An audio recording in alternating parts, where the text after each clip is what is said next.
अगर मैं आरोप लगा रहा हूं प्रधानमंत्री पे हर रोज कि तुम वोट चोर हो, प्रधानमंत्री चुप क्यों है? प्रधानमंत्री एक शब्द क्यों नहीं बोल रहा?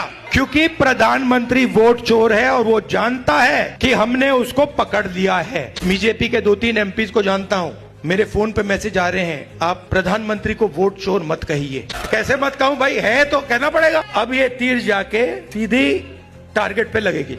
यहाँ पे तो भैया 6-6 साल के बच्चे बोल रहे हैं वोट चोर वोट चोर वोट चोर, नारा बन गया है। और जो बिहार में शुरू होता है वो पूरे देश में फैलता है। आपने चंपारण में अंग्रेजों से लड़ाई शुरू कर दी, पूरे देश से उनको मिटा के हटा दिया और बिहार की जनता ने इनको हिला के रख दिया है। ये काफी लंबी कहानी है, क्योंकि कुछ सालों से हमें शक हो रहा था और पूरे देश को शक हो रहा था कि इलेक्शन के सिस्टम में कोई ना कोई गड़बड़ है।